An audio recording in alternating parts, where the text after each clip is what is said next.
Let us pray. Almighty God, we have called us to govern this province. We ask your help to make decisions and laws that will be just and will promote the interests of the people. Almagtige God, ons bid dat u gedurende ons vergaderings ons die nodige wysheid sal gee en ons motiewe suiwer sal hou, en dat u ons sal help om ons tekortkominge te oorkom en al ons besluite aan u op te dra. Sikelela Elizwelethu na bantu balo, umisili ukulungu kwipondo letu. Kosi sikalela i Afrika, kina bantwana bayo, kokela in kokeli zayo, iniki kolo i Afrika. All this we beg in your holy name. Amen. You may be seated.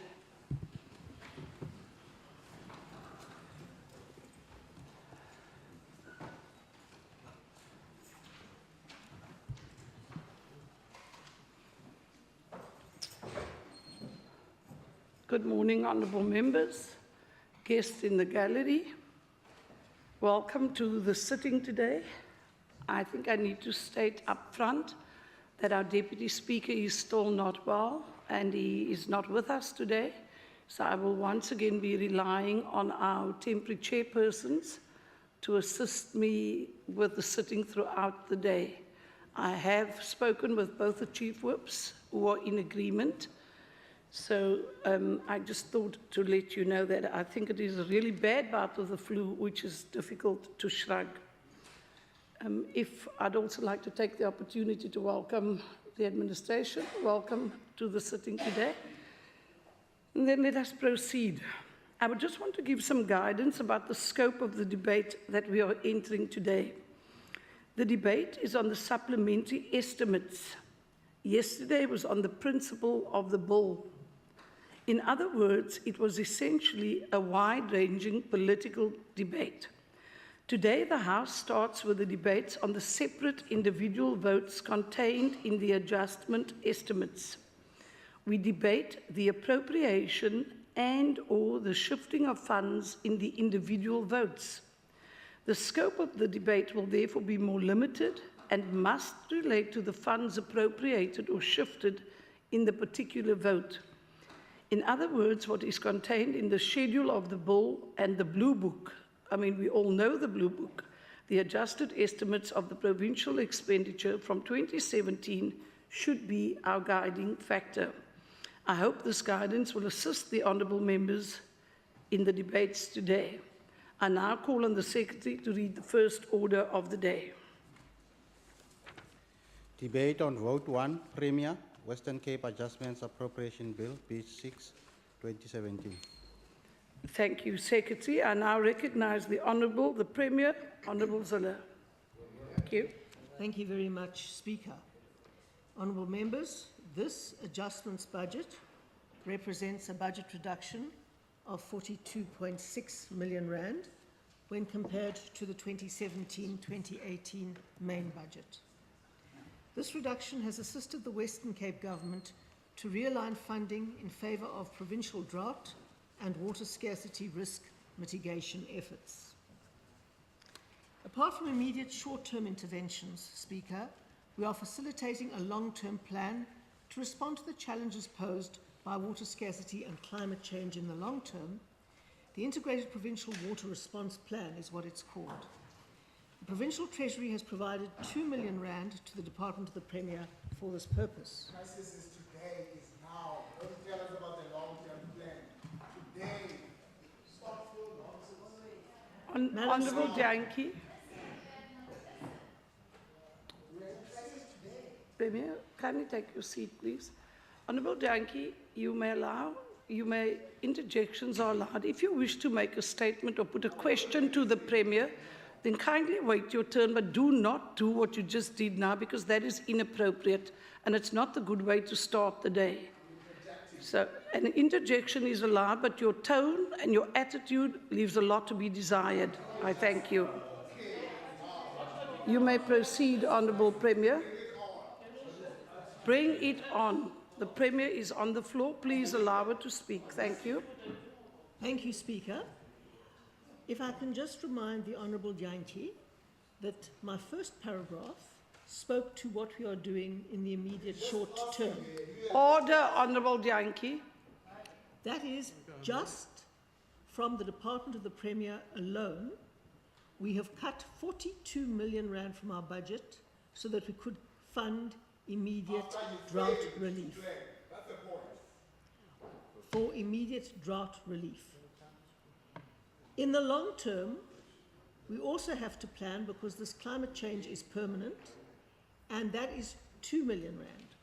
So if Honourable Janchi will listen, we have put 42 million rand from the department as opposed to 2 million rand for a longer term plan. And let's talk about failure to plan a little bit, if I may digress from my notes for a moment. In fact, after the very first winter of low rainfall, which was 2015, this province asked for a declaration of disaster. Madam Speaker, you can't do anything, for example, like shifting funds around and reprioritising your budgets without a disaster declaration. That was refused by the National Disaster Management Centre. It was refused, and in fact, in January 2016, we were allowed to declare 5 municipal council areas, disaster management areas, and in those areas we have been able to combat the risk of day zero in the immediate term because of the interventions we were allowed to take.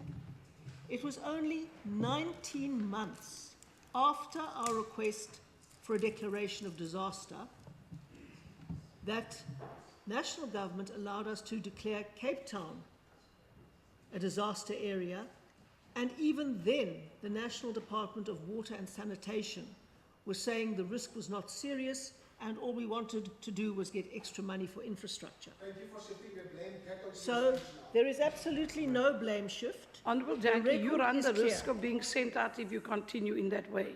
I'm sorry. Madam Premier, please take your seat.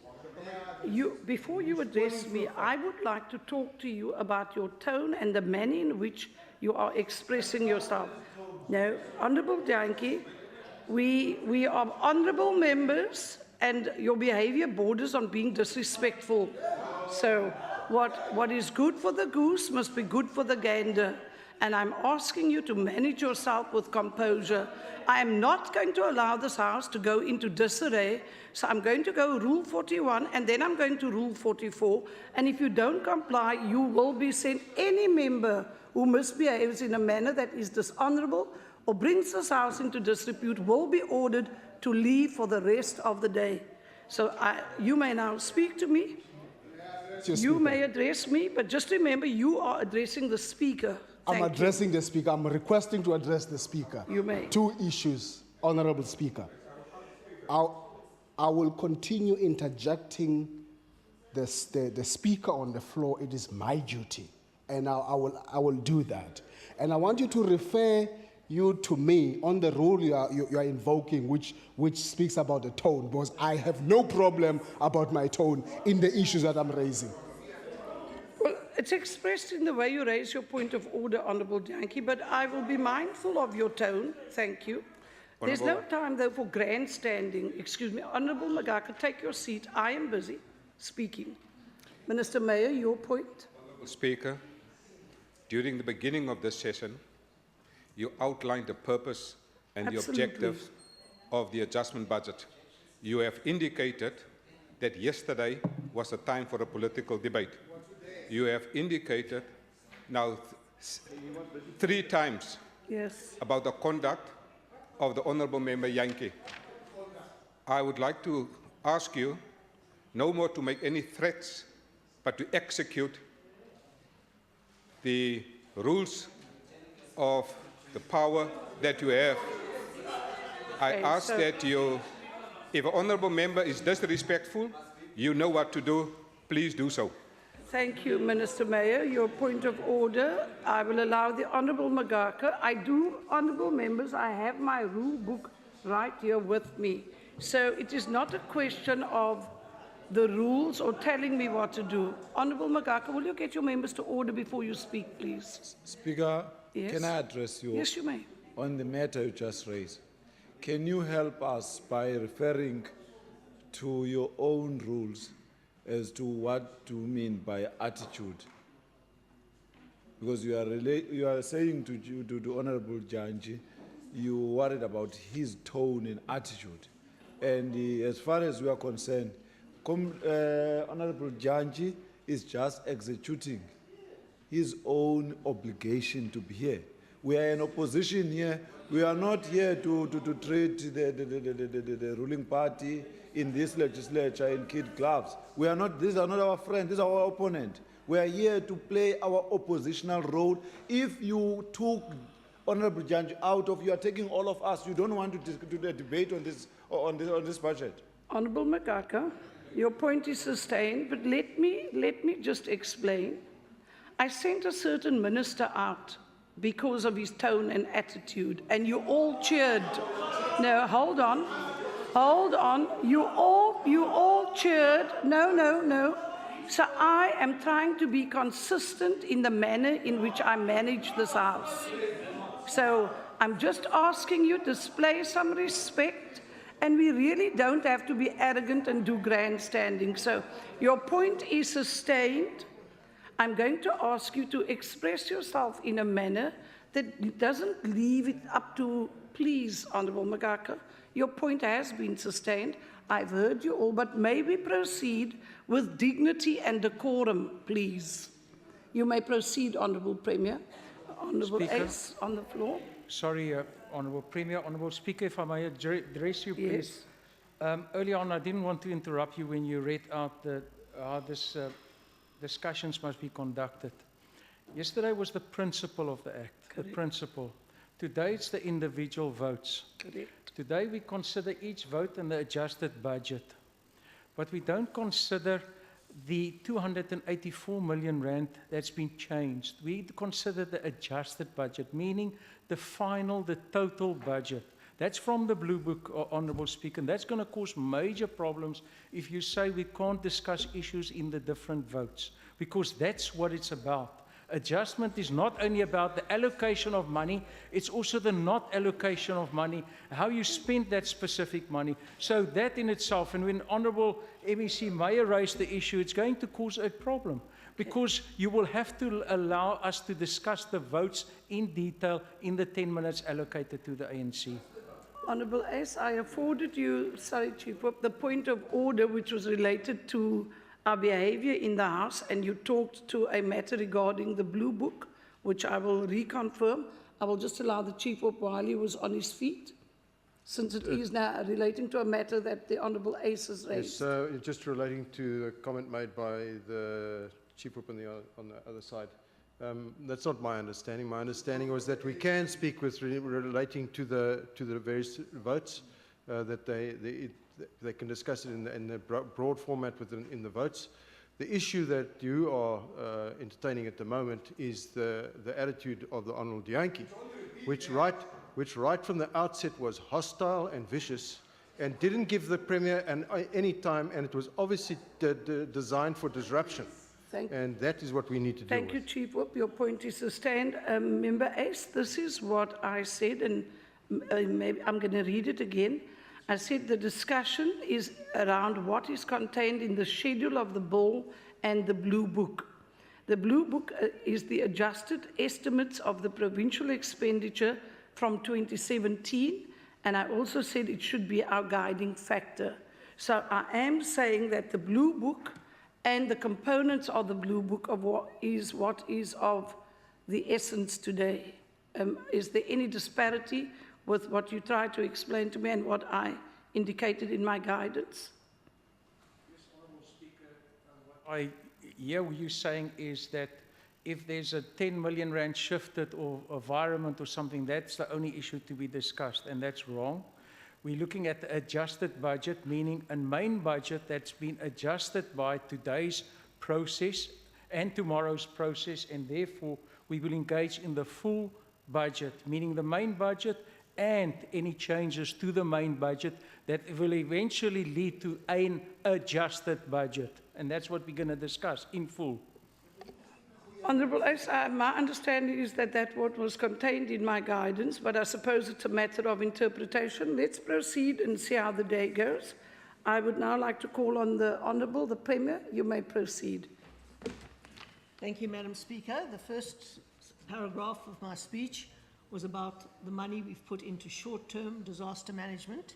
The second paragraph was long-term disaster planning. My third paragraph is about how we communicate the crisis to the people of the province.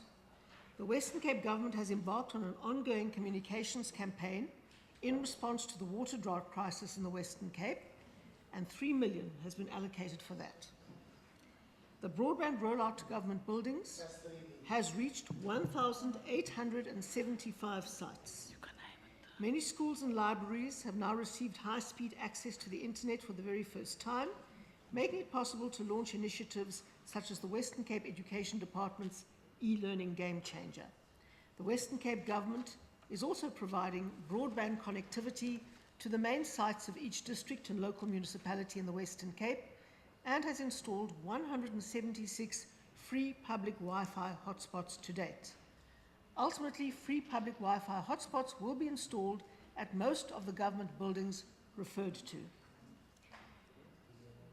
Then, Madam Speaker, shifts totaling 92 million rand from the broadband budget were affected in the adjustment budget for a number of reasons. These include the slower than anticipated rollout of broadband. Broadband delays stemmed primarily from the slower than anticipated building planning approvals from local municipalities for the establishment of points of presence as well as electrical supply. Furthermore, crime incidents have affected the project implementation in certain areas.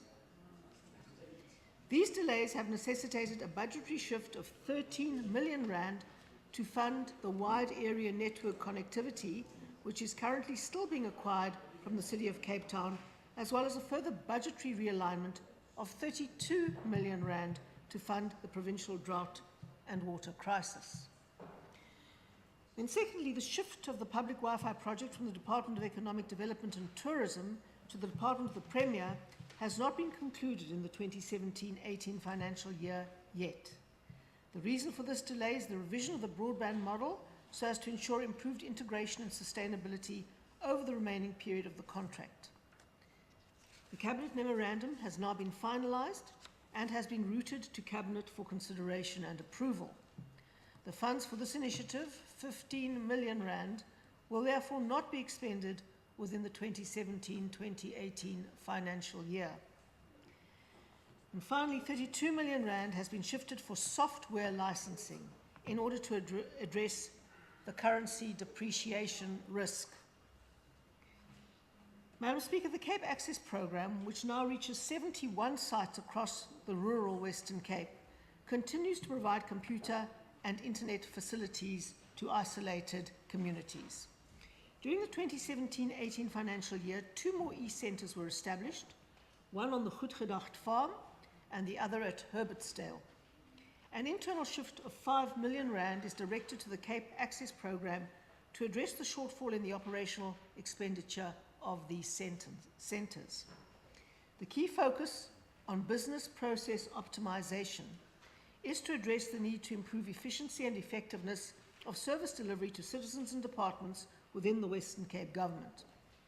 13.5 million rand of the 2017-18 BPO funds were utilised for the following initiatives across the province. Firstly, service interface projects, then the CSC dashboard project, People Management Branch Business Intelligence Initiative, Business Analyst Systems and Analyst Funding, and as well as that, 3.2 million rand was allocated for architecture software and 4.3 million rand for phase 1 of province-wide data governance.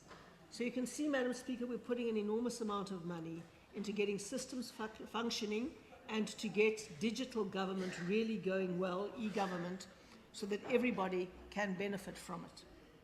Province-wide data governance refers to the overall management of the availability, usability, integrity, and security of data assets within the Western Cape government. And we've realized in this term of office that without really good data, you can't run a competent delivering government where you can measure results. But your data has to be good and reliable and clean and accurate in order to be usable.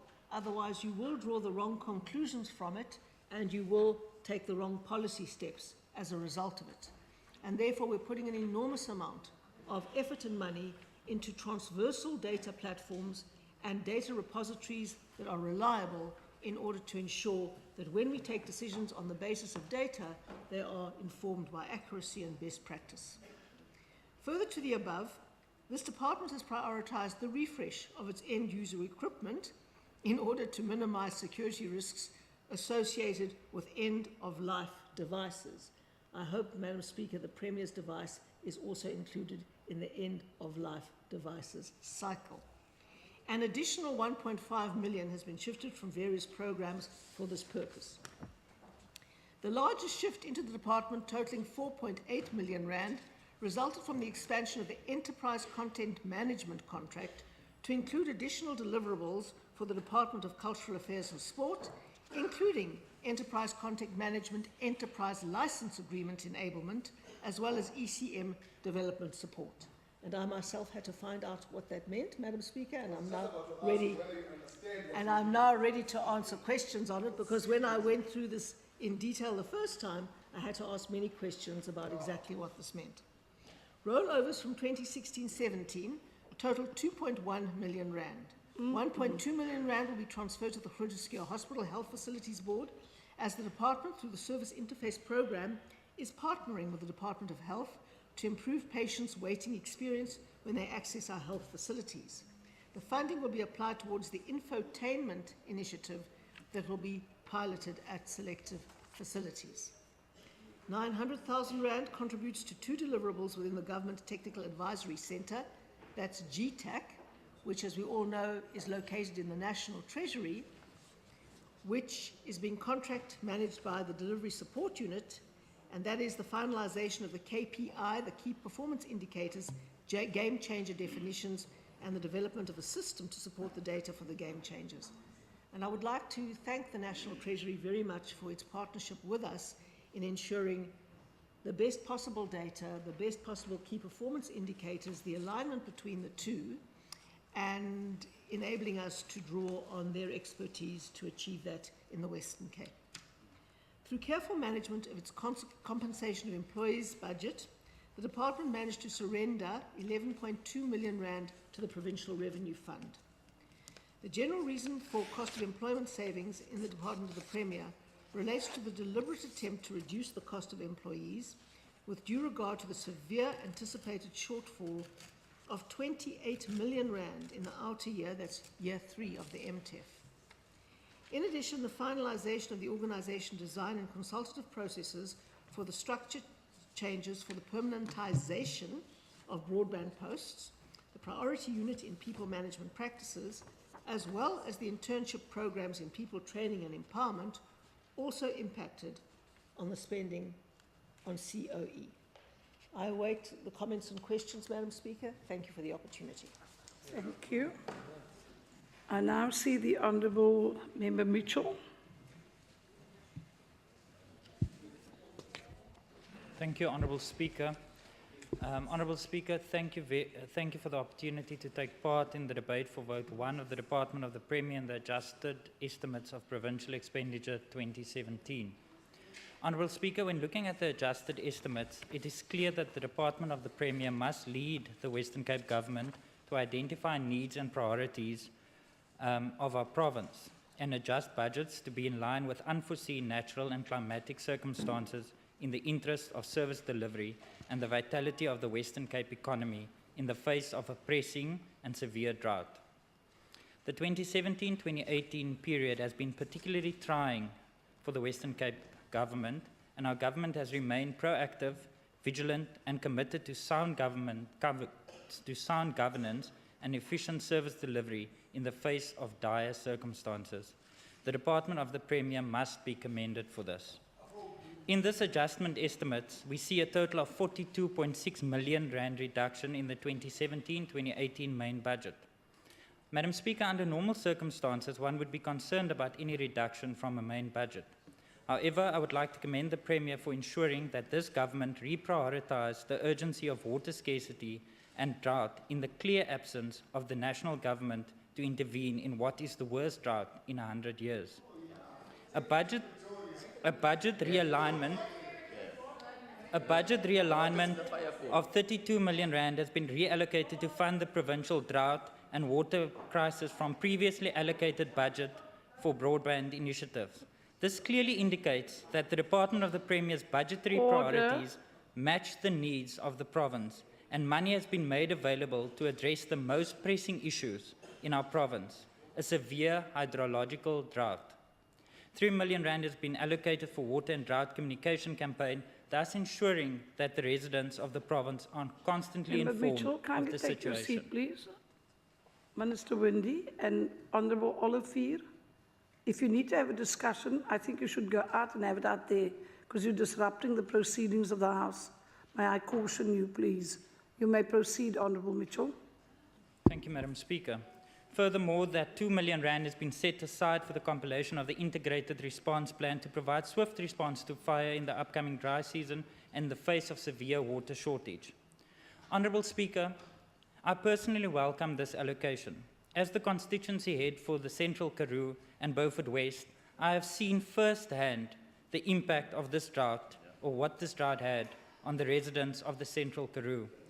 The drilling and equipping of 3 additional boreholes in Beaufort West has ensured continued water supply in a municipality with zero surface water. This demonstrates that the Department of the Premier's commitment to the needs of rural communities during this drought. Allow me, Madam Speaker, to also take this opportunity to thank each and every stakeholder in Beaufort West which lent a helping hand in addressing this pressing natural disaster. Speaker, the aim of the Department of the Premier is to embed good governance and to enable integrated service delivery in the Western Cape through partnership, innovation, and people excellence. This administration has been consistent in receiving clean audits, which ties in with good governance. We have been consistent in delivering critical services to the residents of this province, and with the rollout of our broadband, which has reached 1,875 sites, once again ensuring that our citizens are connected to the digital global community via the World Wide Web, even as far as the remote rural town of Merweville. This has enabled us to launch the Education Department's e-learning game changer and established 176 free Wi-Fi hotspots across this province. Madam Speaker, under the leadership of the Premier, the DA-led Western Cape government is once again demonstrating its commitment to not only the efficient rollout of services to our residents, but to addressing unique climatic circumstances which directly affect our people. Honourable Speaker, in conclusion, I would like to thank the DG and every single member of the staff in the Department of the Premier, and I wish you all a prosperous and a relaxing festive season with your loved ones. And then, Madam Speaker, a special word of gratitude and thanks to my very able committee coordinator, Ms. Wasima Kamish Ahmad, and all committee support staff for the assistance during this past year. Honourable Speaker, I am proud to support Vote 1, the Department of the Premier. Thank you. I see the Honourable Magaka. Thank you. Order. Thank you, Speaker. This adjustment vote shows the terrible state the Department of the Premier finds itself in. It is a leaderless department with an absent political leader or landlord, one that is even excluded from her party ranks with diminished political traction and going nowhere. She made herself so unpopular that her party faces a serious dip at the next polls. In fact, the Honourable Premier herself denies any complicity in most decisions that turn sour or controversial. As usual, it is blame on somebody or someone else, either the cabinet, as if she is not part of it or lead it, or national government, everyone but her. This blanket denial is so characterizing of her time in the office that even experts doubt her abilities. To start off with, this unrepresentative and over-bloated department again failed to budget properly by overestimation.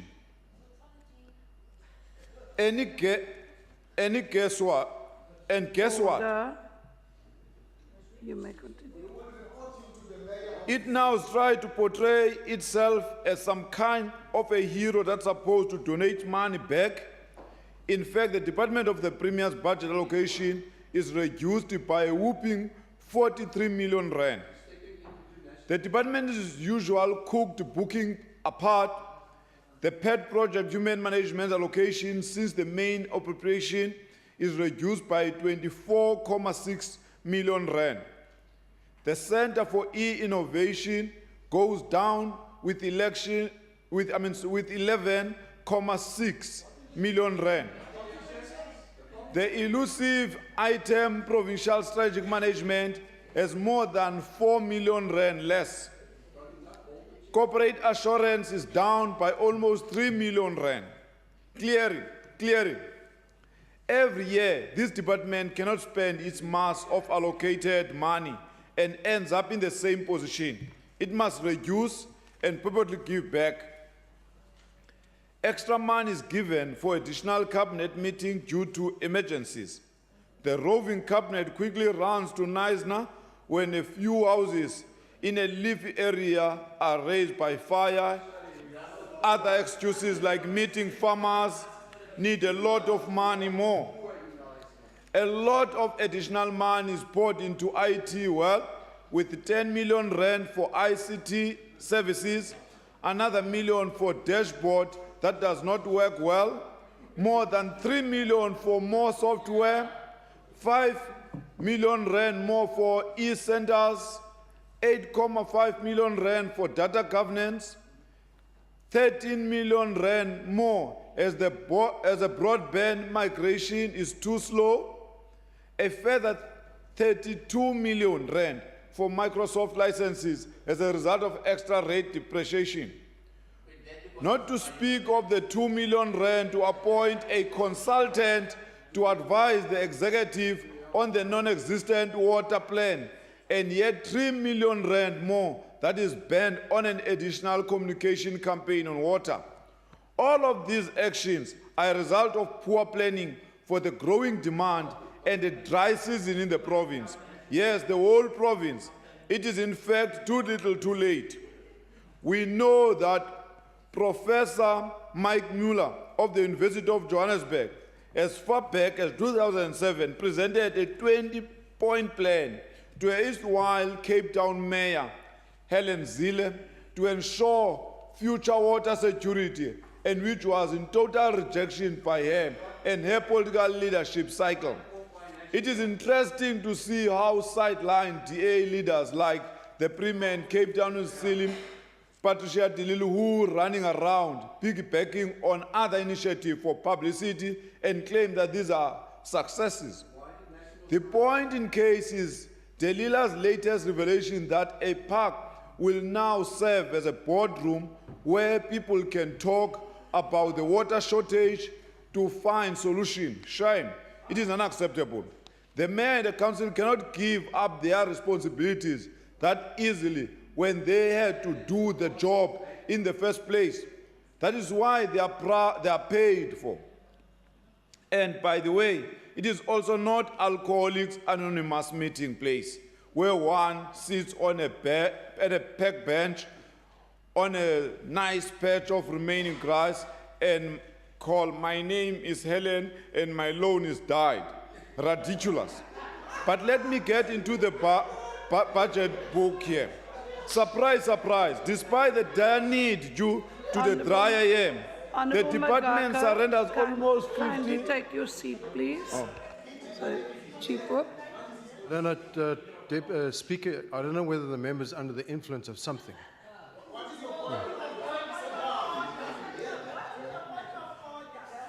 Chief Whip, we will continue. You may proceed, Honourable Magaka. I might just want to say... Speaker, you're not going to rule on what she said to me. No, I have not ruled on it, other than to say this is Parliament, not Alcoholics Anonymous. So I trust that everyone's water is just that pure water. Thank you. You may proceed, Honourable Magaka. Member Grant. You may take a seat, please, Honourable Magaka. Speaker, to answer the Chief Whip's question, That's a point of the Leader of the Opposition is intoxicated by his own exuberance. That's a statement. Thank you, Minister Grant. Exuberance is a good word. Thank you, Speaker. The department surrenders almost 59 million rand to that pie in the sky provincial revenue / fund. The ANC has on numerous occasions asked for more details, criteria and purpose of this mysterious / fund, but is still kept in the dark. Perhaps one should just see it for what it is. Sorry. There's too much noise, Honourable Magaka. Okay. I'm just calling the House to order. A fund to bankroll during the next financial year the DA's publicity and patronage buying drive ahead of the 2019 elections that they are going to lose. The kind of need-jetting and face buying is also seen in the cash grant given to mostly fund overseas ventures. Some of these look ultra-suspicious. We will soon see how all of a sudden the Premier and her MEC will start to run around in the province. Out of the blue, become more conscious of public participation and engage with communities in order to popularize the DA. We have seen this at by-elections and other events where they all swiftly find reason to travel to, stay in fancy guest houses, cut ribbons, kiss babies, and pet dogs for votes. Indeed, the silly season is upon us, and no amount of DA spin, lies, smoke, and mirrors will detract from the fact that DA will abuse state resources to advance its party interests, especially now that its support dwindles and is on a downward spiral. The desperate alliance will become more and more desperate as election day 2019 comes closer. I thank you. Thank you, Honourable Magaka. In the absence of the Honourable Christians, as well as the absence of B. Joseph of the EFF, I now recognise Olivier. Are you not Mr. Christians or Joseph, are you? Okay. That's an observation, and as a colleague, you might want to take it up with him very cordially outside of the House. We now proceed to the next speaker, the Honourable, the Premier Zille. Thank you, Premier. Thank you very much, Madam Speaker. I'd like to begin by thanking the Honourable Mitchell for chairing the Portfolio Committee so strongly and well, and for putting such an enormous effort into a very onerous responsibility for a new member and having risen to the occasion so strongly. Thank you very much indeed. Now, I'm coming to you. You have to pose your question to the chair, Honourable Magaka. In fact, you'll have more of my attention. You'll have more of my attention than Honourable Mitchell, believe me. But I do want to say another word to Honourable Mitchell, because he deals with the most far-flung and poor constituency in our province, the one that was previously the constituency of Madam Speaker. And I want to thank him very much for his dedication to the poorest of the poor in that community, and by ensuring, for example, that our e-learning strategies and our e-access strategies in places as far afield as Mariville are working, and his interest in that particular community. Thank you very much indeed. Beaufort West is a case actually in point, Madam Speaker, because Beaufort West was perhaps the place in the greatest crisis of running out of water and reaching day zero. And because we were able to declare Beaufort West a disaster when we requested that it be declared a disaster, that is early in 2016, we, with the help of others and NGOs and very good partners, have enabled us to get to the point of not having a risk in Beaufort West. And that is the point that I want to make. If we spot the problem in time, which is this government's responsibility, which we did when our dams were still 75% full, and when many climatologists told us that the low rainfall of 2015 would not be repeated. Nevertheless, we didn't want to take any risks, and we asked for a declaration of disaster because we saw a long, hot, dry summer coming. And only in January the next year we were allowed to declare 5 local authorities disasters, one of which was Beaufort West. And I've been through each one of them, and the amount of work done to preempt a real disaster and prevent day zero is truly commendable. The big challenge lies in Cape Town, and that challenge is primarily due to the fact that we were only allowed to declare Cape Town a disaster 19 months after we requested to do so. Now I come on to the Honourable Magatla. I don't have to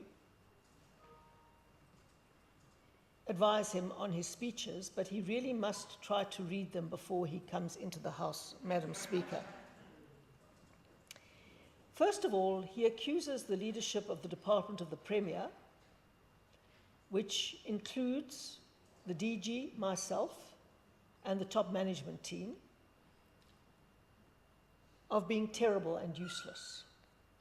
Well, he clearly disagrees then with the Auditor General, who, in analysing why the province's audits have been so excellent and have been improving year on year, the one factor he identifies above all is the leadership given in this process. And so I prefer to take the word of the Auditor General compared to the Honourable, the Leader of the Opposition, Madam Speaker, when it comes to assessing the leadership of this province. And that was just the start of the Honourable Magatla's speech, Madam Speaker, because the rest also came straight out of the ANC's playbook of myths and lies. The Honourable Magatla gets up every time and reads a new chapter from that playbook, and it's one fabrication after another. He accuses the Department of the Premier of being bloated. It is bloated. The only thing that's bloated is the fabrication from the Honourable Magatla and the other side of the House. They accuse us of giving back money because we over budget.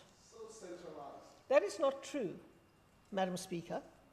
We give money back because we don't steal money, and we try to save money at every opportunity. And we deliberately try to build a buffer when we see the crisis occasioned by the extent of corruption and mismanagement and bad leadership in the ruling party nationally, what it is doing to our rand, what it is doing to our economy, and the failure to draw a line with COE negotiations at national level, which makes it impossible for us to balance our budgets without decimating the service delivery interface. So that is why we have to be ultra-disciplined. Fewer individuals have to work much, much harder to do several jobs simultaneously so that we can build this buffer that we need because of totally incompetent, bloated, and incapacitated national government. The Honourable Magatla also goes on to insult the people of the Southern Cape, from Sedgefield right through to Beto, by saying that the devastating fire in June only affected a few houses in leafy suburbs. The Honourable Magatla needs to go and see for himself the efforts that have been put into that area and the incredible cooperation between every single stakeholder, particularly to get the fire-ravaged shack settlements up and running again. And the bottom line is Honourable Dankie. that funding comes from a reprioritization of our budgets and to ensure that we will ensure that the Order, area please. is... Premier, kindly take your seat. Honourable Magaka, if you'd like to pose a question, you need to do it through the chair, please. You cannot pose a question, throw it open to the floor, and then a debate ensues whilst the Premier is on her feet. So you might call that an interjection, but an interjection, a question are two very different things as far as I understand it. So please manage yourself. You may proceed, Honourable Premier. To answer the Honourable Magaka's interjected question, Madam Speaker, I have been to Site B very, very often indeed. And I have been to Site C, and I've been to BM section, and I've been across that entire strip very, very often. Honourable Magaka, asseblief toch, man.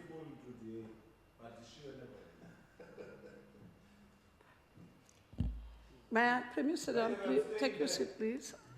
Please take your seat.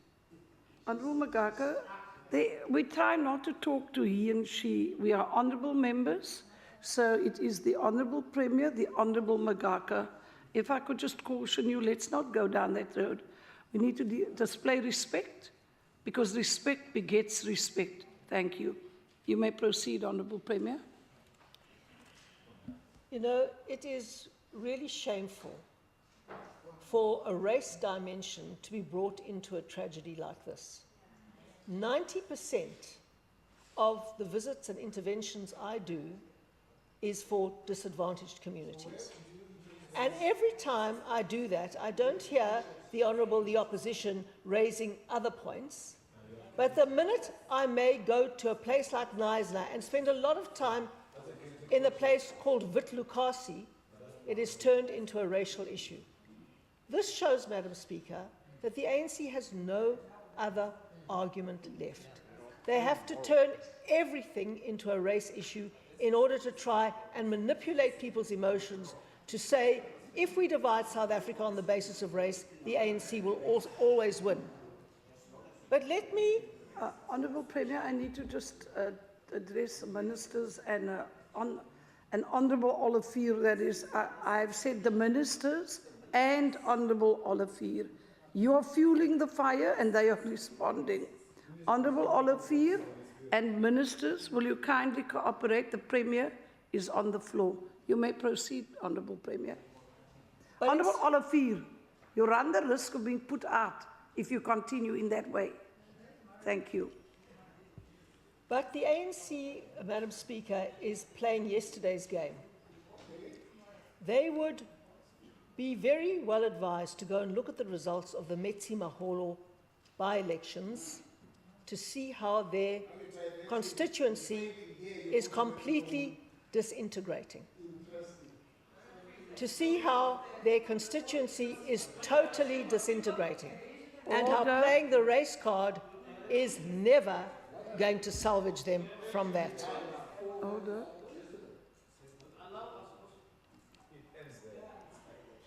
Madam Speaker, the Honourable, the Leader of the Opposition, speaks about the money that we have to spend on licensing and the budgeting that we have to make provision for the depreciation of the rand. It's no secret to anyone why the rand depreciated so dramatically and why it struggles to come out of the doldrums. And the reason is that the Honourable the President of the Republic, together with his keepers, sought to capture the treasury and caused capital flight and absolute collapse of confidence in our economy and the rand. And that has a ripple effect throughout the entire economy and affects the poorest people the most. And that is what's reflected throughout this budget. The Honourable, the Leader of the Opposition, also quotes Mike Muller as having advised Cape Town about what we need to do to ensure water security. I also want to ask the Honourable Magaka to come up to date, because just recently, Mike Miller wrote a very incisive piece in the Mail and Guardian in which he explained exactly why the wholesale corruption and state capture in the Department of Water Affairs, with projects being diverted and contracts being diverted to friends and cronies to ensure that they get those contracts, has wasted not hundreds of millions, but billions of rand. And so, for example, in the Western Cape, the Clan William Dam's wall was supposed to have been raised 3 years ago. That has never happened, and I intend to find out why and tell the world. Also, if it was not for the fact, Madam Speaker, that the Western Cape and Cape Town during the early 2000s pressed ahead very hard against the national government's refusal to make any more money available for capital infrastructure, like, for example, a dam, we would not have had the Berg River Dam. We would not have had the Berg River Dam, and that is a matter of public record. I was the mayor and I know. Madam Speaker, at that stage, the Department of Water Affairs was totally against building dams, and their whole focus was demand management.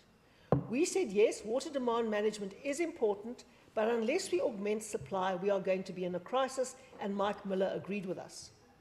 And so, if I can say, Madam Speaker, we agreed to pay back the full cost of the Berg River Dam, as long as we could have 100% of the water, which goes against the traditional way of doing things. But nevertheless, after a lot of arm wrestling, the national government did what it was supposed to do and paid for the infrastructure that consumers pay back over many years through affordable water tariffs, not putting up the capital up front.